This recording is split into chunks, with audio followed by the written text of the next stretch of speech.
Cloudcast Media.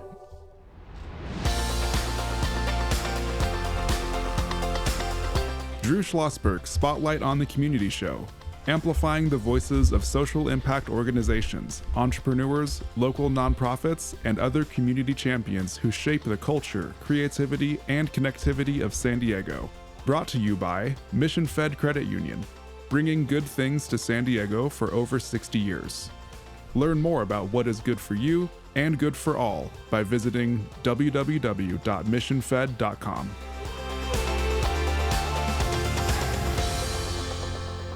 I'm Drew Schlosberg of Cloudcast Media, and we are so pleased to have in the studio with us today Shannon Ratliff of Suncoast Market Co-op. How you doing, Shannon? I'm doing great. Thanks for having me. What is your role at Suncoast? So I'm the board vice president of Suncoast Market. And how long have you been in business? Well, we just opened our doors a few weeks ago. So I saw the article. Yeah, it's pretty spectacular. But it's been a 10-year process of organizing, fundraising, planning, building, just to get to this point. That sounds great. Joined by my co-hosts. I got two of them here. Nick Reinerson. He is Reinell. He is the adjunct faculty member for American Military University, and Lindsay Belsky. She is a senior multimedia editor for the SDSU's Daily Aztec. And Lindsay, you have a question for Shannon. Yes, hello, Shannon. I want to hear about the mission of your organization. Yeah, so Suncoast Market is a cooperative business. And so what that means is that in co-ops, people who haven't been served either by the public or the private sector come together to build something for themselves. Mm-hmm. And so in a co-op, the ownership really lies with the people who are using the service. And so for us, Suncoast Market is a grocery cooperative. And in Imperial Beach, we really suffered from lack of grocery options. And so 10 years ago, the community decided that we wanted to do something about it. Mm-hmm. We deserved to have something better, and other grocery stores weren't going to come in. And so we did it ourselves. And so our mission really is to serve nutritious foods to our community and support the local economy through supporting local farms and producers. So how long was the process? Very long. Yeah. Yes. 10 years. So, and then from that part, is it because it was raising the money, or was it getting permits, or is it getting people to work with you, all of the above? Yeah, you name it. So in the very beginning, we had to organize together to decide what is it that, we can do to solve this problem in Imperial Beach. So a lot of that is just really coming up with the best idea, the best plan, putting that into place. But a co-op is a cooperative corporation. And so, you start off with just having to have bylaws and, legal advisement and these simple processes in the beginning. And then we have a bigger problem of there's only one other cooperative grocery store in San Diego County, and that opened in the 70s. So this isn't a familiar concept to people. And so educating people on even what that means took a number of years. Then cooperatives, we take on shareholders. That's who owns the business. So anybody that lives in California can become a shareholder. And so in our community, we really wanted to educate people about why you would want to become a part of a cooperative by purchasing a $200 share. That's a lot of money for a lot of people. Yeah. And so I think it takes a long time just to get that buy-in and trust and understanding. And then once things got rolling, there's a lot of fundraising. So every single part of this process from day one required us to raise funds. The total project was over $4 million. Wow. And so we're looking at... Goodness. I'm a mom. There's a number of moms and, that started this organization. So we're not big fundraisers. And we had to go out and raise every single cent to make this happen. And then there's the logistics of literally building a grocery store when we're not a corporation. And also the job of being a mom as well. Oh my God, yes. Yes, a lot of people dedicated a lot of hours and time and took time away from their families just to make this happen. So it's been a really big project for 10 years. So we're so excited to actually have the store open and know that we did it. Congrats. Right. So now that it's open, and Nick, go ahead if you have any questions, jump right in as well. But now that it's open, okay, that you're going to rely, obviously, on... Are you still trying to fundraise? Does that ever stop? Never will stop. No. So I think we have a big task ahead of us. So, right. The store is self-funded through shoppers. It's a regular grocery store, toothpaste, toilet paper, fresh and local produce. So anybody can shop there. And so in a sense, it is self-funded, but our goal is really to keep prices affordable. And again, there's no outside corporation or investors in this project. So we are responsible for the financial health of the business. So there's always going to be some of that. But also, we have a really community-driven mission. And so community health is really important to us. So offering nutrition programming or any type of financial assistance programming that we can, making food prices more affordable. These are all things that are going to require ongoing fundraising. Yeah, I mean, what a process. And so let's start with the food. Okay, so the food is coming from local farms? Is it coming from people's backyards? Is it coming from anywhere where there's healthy food? Yeah, that's a great question. So our food is 90% or more in the produce department organic food. So that's something that we've decided to do. That was missing in our community. And so much of our food is coming from local farms, but that's going to grow even more over time. Really a big part of what Suncoast wants to do is support local farms and producers. It takes a while. San Diego County has a lot of farms, but they're small farms that haven't had an outlet to sell regularly. So it takes them a minute to change their business model, change their growing pattern to be able to provide enough food for the store. So it's a work in progress, but we really hope that eventually most of our produce will be sourced locally. I think that's better for the economy. It's better for our food system. We learned that since COVID, that the more localized we can make our food system, the better it is for everybody. Absolutely. Lindsay? I was just going to ask how do you guys make it affordable for you guys too, keeping the cost down, but also keeping the quality? Yeah, that's a really good question. So one thing that we've done is partnered with an organization business called National Cooperative Grocers.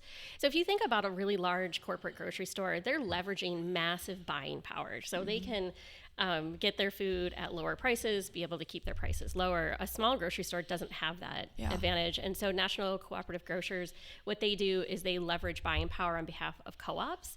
So that's really helped us to bring in food at more affordable pricing than if we were an independent small grocery store on our own trying to do that. We've also decided to open what's called a hybrid store. So it's not just a natural grocery store, and it's not a traditional grocery store. We tried to meet in the middle. We have a really diverse population of people in Imperial Beach. We've got a strong Navy presence. We have a lot of people from different cultural backgrounds. They're looking for a lot of items. But we also have a low to middle income community. And so grocery pricing needs to be affordable.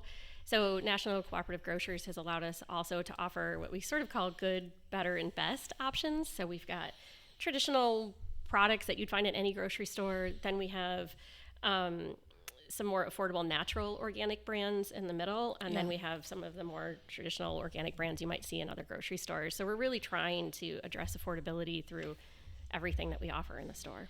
Thank you. Yeah, you have a question, Nick? Yeah, Shannon, you've talked a lot about how you set up a grocery store, but the underlying thing is you created a community and brought them together. What tips do you have for other people that want to do that? Yeah, that's really what cooperatives are, is it's community in action. And so for us, it meant a lot of listening and a lot of engaging with people to find out really what is the need that needs to be met. When you are really listening to people, I think you can build sort of an army of people, that are engaged in the same type of work that you're doing. So for us, it was tabling events, it was holding community meetings, it was making all of our meetings open to the community so that people could come in and learn about it. Transparency is really important in cooperatives. It also meant really engaging with other organizations in town too. So we have shared missions with a lot of people, and so how can we support each other, how can we help each other to accomplish that? So I think that's a lot of what we were able to do. We're chatting with Shannon Ratliff. She is the Board of Directors VP for Suncoast Market Co-op. Drew Schlosberg of Cloudcast Media, listening to another edition of Drew Schlosberg's Spotlight on the Community Show. We're in our 20th year, nation's longest running community podcast, brought to you by Mission Fed Credit Union, 60 plus years. Doing great things in the community, whether it's food insecurity, whether it is Alzheimer's, or is working with folks in the financial literacy space. They've been just great partners, joined by my co-host, Lindsay Belsky, Senior Multimedia Editor for SDSU's Daily Aztec, and Nick Reinell. He's an adjunct faculty member from American Military University. So is it just food you sell? So, No, actually. Oh, really? Okay. Yeah. So we have a number of different items you'd expect to find in a grocery store. Okay. You know, your traditional grocery store items. But we've also really want to create a space where local producers can sell their products. So we have bath and body products that are sold by someone that lives right in our community that's been participating in our farmers market. We have a variety of other, just anything that somebody is selling that might be found in a grocery store. They can come to us and we can try to find a way to support them. Co-ops really work to try to incubate really small businesses and help with, you know, ushering people through that process. I think as a small business owner, it's really hard to imagine all the steps it would take to sell an item in a grocery store. And being a co-op, you know, we can help people through that process and, you know, test products. They can come in, see what the community is looking for, make adjustments, get feedback, and then learn really what the process is of getting your item onto a shelf of a store. You know, we come back from break. We're going to continue the conversation with Shannon Ratliff of Board of Directors of VV for Suncoast Market Co-op. We'll talk about what we can do, our listeners can do to support your efforts. Obviously, go to the market and so forth, but of the other things they can do, investments or volunteering as well. And, you know, I think when you hear about this, we all know that there's an obesity crisis in our country. That's the understatement of the world, and one of your goals is to provide healthy, nutritious food that'll certainly lower that. And we know that obesity, based on trends, unless it's been reversed, and I don't think it has, tends to be higher in some of those lower income areas. And when we return after this short break. When you do your banking with Mission Fed, you get great rates on auto and home loans. That's good for you, but something good also happens for a lot of other people. We're not for profit, so we put money back into the community to help lots of great nonprofits to keep San Diego strong. So you're not just getting something good, you're doing something good. Come to Mission Fed. It's banking that's good for all. Brand amplification is the DNA of Cloudcast Media, and our code is the powerful blending of sound, voice, and storytelling to lift local brands and their communities. Whether it is our Brandcast, Schoolcast, or Causecast platforms, the unifying ethos is all about this community, the one you call home. If you dare to dream and want to explore the brand amplification of Cloudcast, a national leader in local podcasting and other Winfluence strategies, please visit us at cloudcast.us.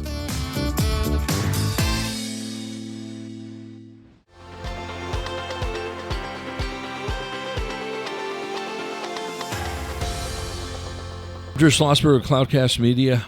Listening to another edition of Drew Schlosberg Spotlight on the Community Show, brought to you by Mission Fed Credit Union. Honor to have back in the studio for a return appearance, Shannon Ratliff, Suncoast Market Co-op VP of Board of Directors, joined by co-host Lindsay Belsky. She is a senior multimedia editor for the SDSU Daily Aztec, and Nick Reinell, adjunct faculty member for American Military University. Obviously, you don't have to live in Imperial Beach to get your food in this aspect of it, so I'm sure as a nice swath, you can come anywhere. I was really surprised. That's only the second co-op in San Diego County. Is that normal? Would LA have, well, of course, LA is quite a bit bigger than San Diego. Would they have more to scale, or is it not unusual? Because co-ops are hard to start. So there are a lot of co-ops across the country, but not as many in California. So we see higher concentrations in the Midwest. There's a lot of cooperatives. We see some in the Pacific Northwest and the East Coast. But for probably a lot of reasons, California hasn't had the same amount of growth. We're seeing that change tremendously. I think a big part of it is the cost to have a business in California is high. Real estate is expensive, and so it can be challenging. Right. Exactly. But also, co-ops traditionally were opening in more affluent neighborhoods, and they were funded usually by donations from the actual ownership themselves. What we've seen in recent years is really a big shift to co-ops opening in low to moderate income communities, because grocery stores tend to close and those communities not open. And so co-ops provide a solution for people who may not have that type of access. So I think we're going to see a big trend in more co-ops opening in California, because affordability has become a real problem when it comes to groceries. Right. Now, do you work with the local schools at all? Do you provide any of the food for the schools down there? We don't provide any school food, but we have worked with the schools quite a bit over the years around providing nutritious cooking programming, and things like that. We actually have done a lot of cooking classes. That was one of our major outreach efforts over the years, was to help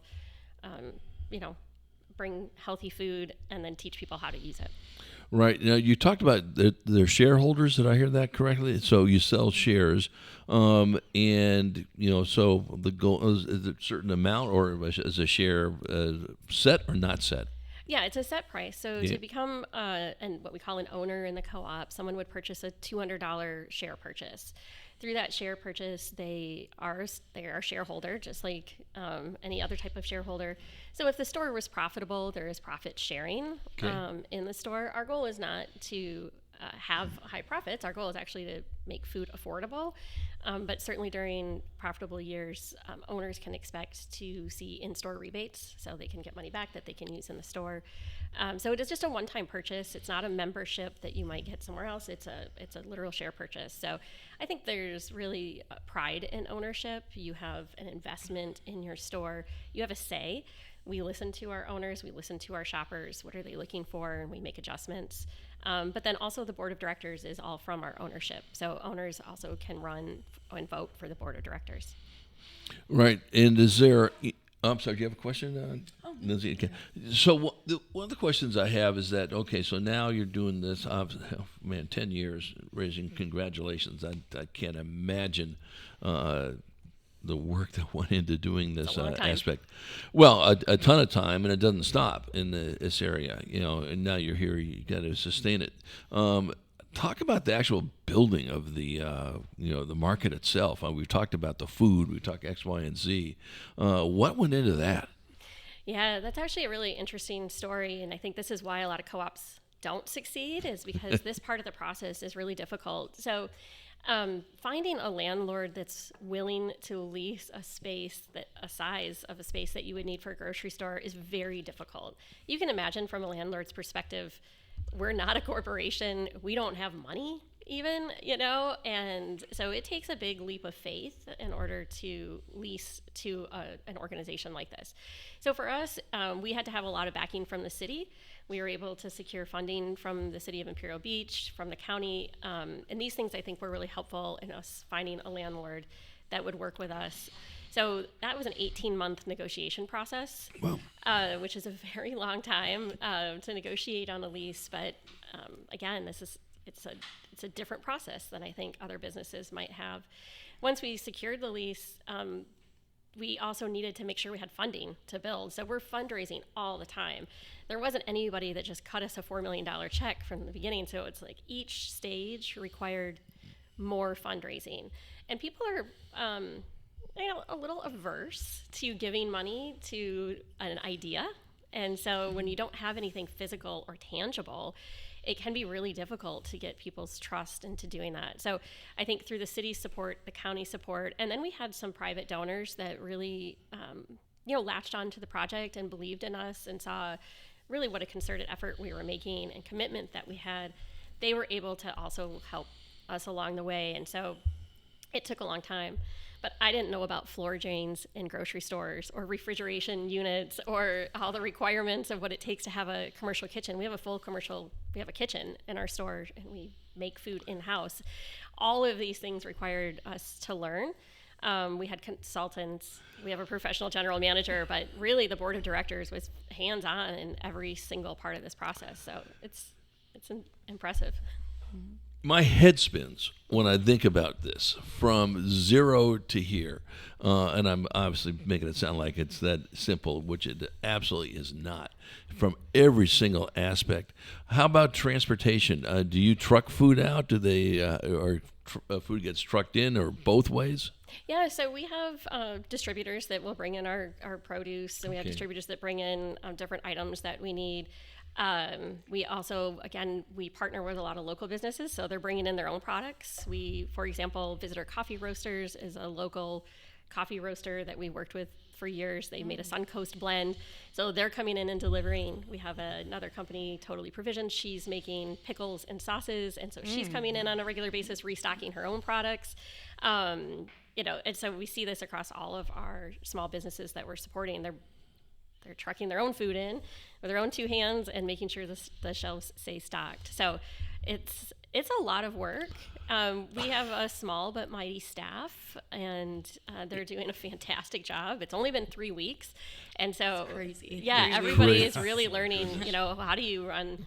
Again, you don't have a roadmap from a corporation like some of your corporate grocery stores would have of put this here, order this amount there, get it from these places. We're doing it all on our own based on what our community needs and what we want. That is absolutely, well, the all-time entrepreneur is sitting right across from us over here. That is just phenomenal in that. Just can't even begin to imagine it. What can we do to support you? Obviously, go to the store, right? Become a shareholder. Do you need drivers? Do you need growers? Do you need all of the above? There's so many underlying moving parts. I can imagine there's still things that, Right. So much going on. Yeah. It's a lot. Yeah, it's pretty exciting. So we need shoppers. That's the number one thing. In order to maintain the store and keep the doors open, we need people shopping. Changing people's shopping habits is very difficult, right? We're all used to how we get our groceries. We have our routines.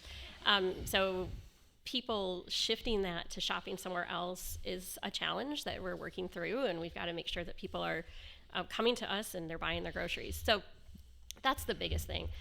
Becoming a shareholding owner is another really important part of it. We want people invested in the store with their investment of $200, but also with their voice. That helps us make the best store possible. We still need donations. We have a lot of programs that we want to offer, and so those are always not just appreciated, but needed. But then I think if you know of local businesses, local farms, if you hear of people who are looking to expand their business and would be a good fit in a grocery store, we want to connect with them. We really want to support local businesses. It's, like I said, better for our economy. It's better for our all people. Of us, yeah. Yes, we all benefit when we are supporting our regional economy. And so on our website, there's a form that people can submit to become a vendor. And so I think all of these things are really important. And so I think most people, you need to come and see the store for yourself to really grasp What's the address? what it looks like. So we're at 600 Palm Avenue, Okay. so right off Silver Strand when you're coming into Imperial Beach. And so it's a really convenient location. Definitely come check us out. Plan to eat. We have a salad bar and a full hot bar every day. So we're the only salad bar in the area. And so we have a lot of food. We have coffee, we have pastries. So we have all of these things. We have a great community cafe seating area. And so I think it's an experience. It's a lot different than shopping at a grocery store. What's the website? Suncoastmarket.coop. So here's I always try to have my co-host see if I can fill their days up with doing stuff that they have no time to do. But we should make a trip down there, and maybe after one of the shows, come down and see. You guys are open every day? 7 days a week. From when to when? 7 to 9. Wow. As in 7 in the morning till 9? That's right. Oh, wow. I Yeah. should even do like a little news package for you guys for Daily Aztec as well. Yeah, we would love it. That would be awesome. That's you know what? Yeah, that's a great idea, Lindsay. Shannon, just congratulations. This is, wow, what a journey. And if anyone wants to learn how tough it is to be an entrepreneur and taking on something like this, Shannon is the poster child for this. Well, congratulations. This is a love that you had for many years, and it'll sustain for many, many years, especially with you at the helm with some great board of directors. So congratulations. Great, thank you. And like I said, please come down. I think when you shop at a co-op, it's different, and you're supporting so much more than you would at any other grocery store. We will make a point of that. Shannon Ratliff is the Board of Directors VP for Suncoast Market Co-op. I'm Drew Schlosberg of Cloudcast Media. Listen to another edition of Drew Schlosberg Spotlight on the Community Show. We are the nation's longest-running community podcast in our 20th year, brought to you by Mission Fed Credit Union. And to our listeners, we hope you enjoyed the interview. You've been listening to an episode of Drew Schlosberg's Spotlight on the Community Show, amplifying the voices of social impact organizations, entrepreneurs, local nonprofits, and other community champions who shape the culture, creativity, and connectivity of San Diego community. Brought to you by Mission Fed Credit Union, bringing good things to San Diego for over 60 years. Learn more about what is good for you and good for all by visiting www.missionfed.com.